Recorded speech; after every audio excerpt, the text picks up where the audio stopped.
नमस्कार दोस्तों, हमारे YouTube चैनल सोल भजन पर आपका हार्दिक स्वागत है।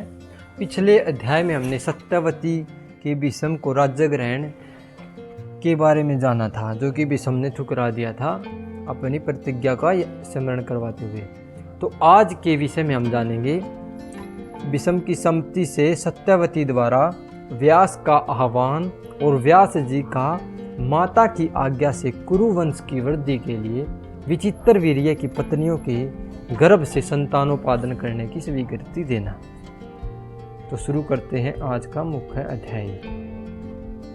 भीष्म कहते हैं, मात भरत वंश की संतान परंपरा को बढ़ाने और सुरक्षित रखने के लिए जो नियत उपाय है उसे मैं बता रहा हूँ, सुनो।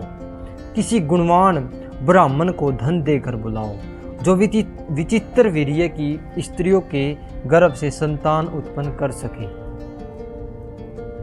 वैशंपायन जी कहते हैं, जन्मेजय तब सत्यवती कुछ हंसती और साथ ही लजाती हुई भीष्म से इस प्रकार बोली। बोलते समय उसकी वाणी में संकोच से कुछ अस्पष्ट सी हो जाती थी। उसने कहा, महाबाहु भीष्म, तुम जैसा कहते हो वही ठीक है। तुम पर विश्वास होने से अपने कुल की संतति की रक्षा के लिए तुम्हें मैं एक बात बतलाती हूँ। ऐसे आप धर्म को देखकर वह बात तुम्हें बताए बिना मैं नहीं रह सकती। तुम्हें हमारे कुल में मूर्तिमान धर्म हो, तुम ही सत्य हो, तुम ही परम गति हो। अतः मेरी सच्ची बात सुनकर उसके बाद जो कर्तव्य हो उसे करो। भरत श्रेष्ठ, तुमने महाराज वसु का नाम तो सुना होगा। पूर्व काल में मैं उन्हीं के वीर्य से उत्पन्न हुई थी। मुझे एक मछली ने अपने पेट में धारण किया था। एक परम धर्मज्ञ मला ने जल में से मेरी माता को पकड़ा, उसके पेट से मुझे निकाला और अपने घर लाकर अपनी पुत्री बनाकर रखा। मेरे उन धर्मपरायण पिता के पास एक नौका थी जो धन के लिए नहीं धर्मार्थ चलाई जाती थी। एक दिन मैं उसी नाव पर गई हुई थी। उन दिनों मेरे यौवन का प्रारंभ था। उसी समय धर्मयोगों में श्रेष्ठ बुद्धिमान महर्षि पराशर यमुना नदी पार करने के लिए मेरी नाव पर आए। मैं उन्हें पार ले जा रही थी। तब वे मुनि श्रेष्ठ काम पीड़ित हो मेरे पास आ मुझे समझाते हुए मधुर वाणी में इस प्रकार बोले, और उन्होंने मुझसे अपनी जन्म और कुल का परिचय दिया। इस पर मैंने कहा, भगवन, मैं तो निषाद की पुत्री हूँ।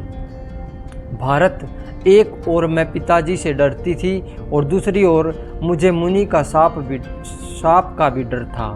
उस समय महर्षि ने मुझे दुर्लभ वर देकर उत्साहित किया, जिससे मैं उनके अनुरोध को टाल न सकी। यद्यपि मैं चाहती नहीं थी, तो भी उन्होंने मुझ अबला को अपने तेज से तिरस्कृत करके नौका पर ही मुझे अपने वश में कर लिया। उस समय उन्होंने कोहरा उत्पन्न करके संपूर्ण लोक को अंधकार से आवृत कर दिया था। भारत, पहले मेरे शरीर से अत्यंत घृणित मछली सी बड़ी तीव्र दुर्गंध आती थी।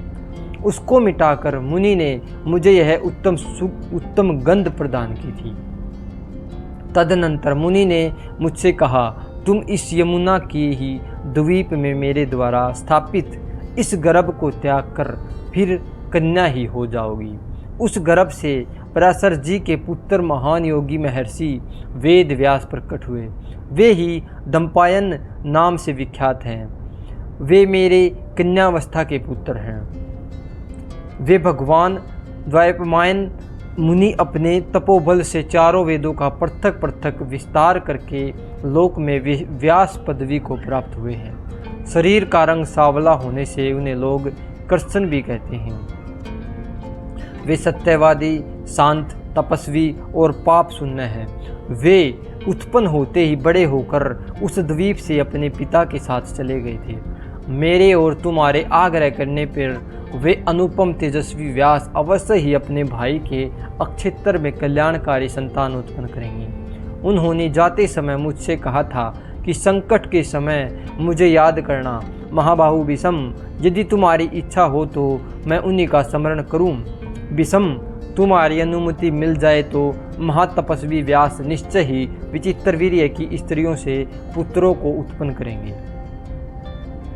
वैशंपायन जी कहते हैं, महर्षि व्यास का नाम लेते ही विषम जी हाथ जोड़कर बोले, माता जी, जो मनुष्य धर्म, अर्थ, काम इन तीनों का बारंबार विचार करता है तथा यह भी जानता है कि किस प्रकार अर्थ से अर्थ, धर्म से धर्म और काम से काम रूप फल की प्राप्ति होती है और वह परिणाम में कैसे सुखद होता है तथा किस प्रकार अर्थादि के सेवन से विपरीत फल, अर्थनाश आदि प्रकट होते हैं, इन बातों पर पृथक पृथक भली भांति विचार करके जो धीर पुरुष अपनी बुद्धि के द्वारा कर्तव्य का निर्णय करता है वही बुद्धिमान है। तुमने जो बात कही वह धर्मयुक्त तो है ही, हमारे कुल के लिए भी हितकर और कल्याणकारी है, इसलिए मुझे बहुत अच्छी लगी है। वैशंपायन जी कहते हैं, कुरुनंदन उस समय विषम जी के इस प्रकार अपनी सम्मति देने पर काली सत्यवती ने मुनिवर कृष्णद्वैपायन का चिंतन किया। जन्मेजय, माता ने मेरा स्मरण किया है। यह जानकर परम बुद्धिमान व्यास जी वेद मंत्रों का पाठ करते हुए क्षण भर में प्रकट हो गए। वहाँ पर क्षण भर में प्रकट हो गए। वे कब किधर से आ गए इसका पता किसी को न चला। सत्यवती ने अपने पुत्र का भली भांति सत्कार किया और दोनों भुजाओं से उनका आलिंगन करके अपने सतनों के जरते हुए दूध से उनका अभिषेक किया। अपने पुत्र को दीर्घ काल के बाद देखकर सत्यवती की आंखों से स्नेह और आनंद के आंसू बहने लगे। तदनंतर सत्यवती के प्रथम पुत्र महर्षि व्यास ने अपने कमंडलू के पवित्र जल से दुखिनी माता का अभिषेक किया और उन्हें प्रणाम करके इस प्रकार कहा, धर्म के तत्व को जानने वाली माता जी, आपकी जो हार्दिक इच्छा हो उसके अनुसार कार्य करने के लिए मैं यहाँ आया हूँ। आज्ञा दीजिए, मैं आपकी कौन सी प्रिय सेवा करूँ। तत्पश्चात पुरोहित ने महर्षि का विधि पूर्वक मंत्रोच्चारण के साथ पूजन किया और महर्षि ने उसे प्रसन्नतापूर्वक ग्रहण किया। विधि और मंत्रोच्चारण पूर्वक की हुई उस पूजा से व्यास जी बहुत ही प्रसन्न हुए। तब वे आसन पर बैठ गए।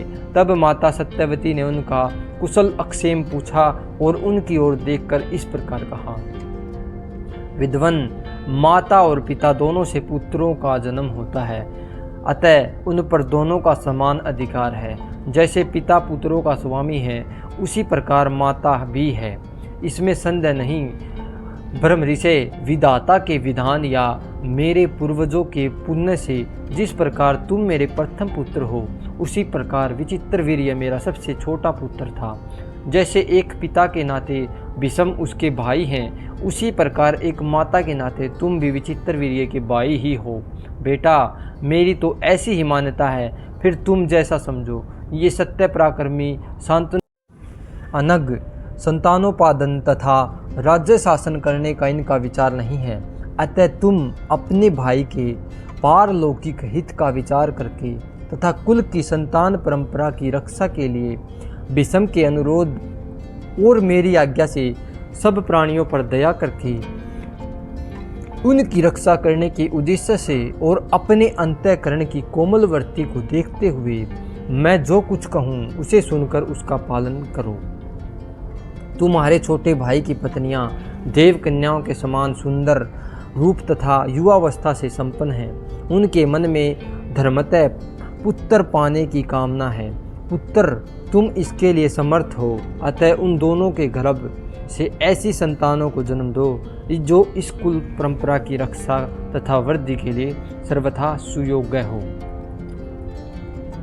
व्यास जी ने कहा, माता सत्यवती आप पर और अपर दोनों प्रकार के धर्मों को जानती हैं। महाप्रभे,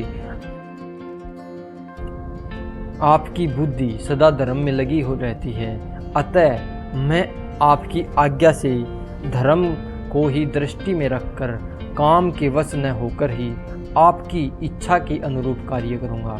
यह सनातन मार्ग शास्त्रों में देखा गया है। मैं अपने भाई के लिए मित्र और वरुण के समान तेजस्वी पुत्र उत्पन्न करूँगा। विचित्र वीर्य की स्त्रियों को मेरे बताए अनुसार 1 वर्ष तक विधिपूर्वक व्रत जितेंद्रिय होकर केवल संतानार्थ साधन करना होगा, तभी वे शुद्ध होंगी। जिसने व्रत का पालन नहीं किया, ऐसी कोई भी स्त्री मेरे समीप नहीं आ सकती। सत्यवती ने कहा, बेटा, ये दोनों रानियां जिस प्रकार शीघ्र गर्भ धारण करे वह उपाय करो। राज्य में इस समय कोई राजा नहीं है। बिना राज्य के राज्य की प्रजा अनाथ होकर नष्ट हो जाती है। यज्ञ, दान आदि क्रियाएं भी लुप्त हो जाती हैं। उस राज्य में न वर्षा होती है न देवता वास करते हैं। प्रभु, तुम ही सोचो, बिना राज्य का राज्य कैसे सुरक्षित और अनुशासित रह सकता है। इसलिए शीघ्र गर्भाधान करो। विषम बालक को पाल पोस कर बड़ा कर लेंगे।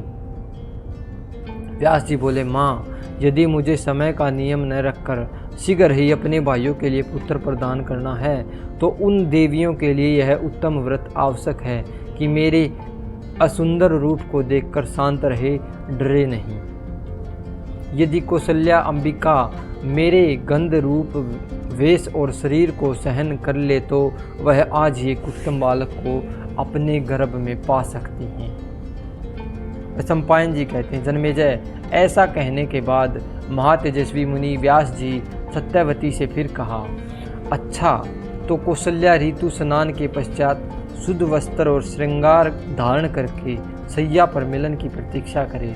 यूँ कहकर अंतर ध्यान हो गए। तदनंतर देवी सत्यवती ने एकांत में आई हुई अपनी पुत्र वधू अंबिका के पास जाकर उससे अपद धर्म और अर्थ से युक्त हितकारक वचन कहा। कौशल्य, मैं तुमसे जो धर्म संगत बात कह रही हूँ उसे ध्यान देकर सुनो। मेरे भाग्य का नाश हो जाने से अब भरतवंश का उच्छेद हो चला है, यह स्पष्ट दिखाई दे रहा है। इसके कारण मुझे वतिथ और पृथकुल को पीड़ित देखकर विषम ने इस कुल की वृद्धि के लिए मुझे एक सम्मति दी है। बेटी, उस सम्मति की सार्थकता तुम्हारे अधीन है। तुम विषम के बताए अनुसार मुझे इस अवस्था में पहुंचाओ, जिससे मैं अपने अभिष्ट की सिद्धि देख सकूं। सुश्रोणी, इस नष्ट होते हुए भरतवंश का पुनः उद्धार करो।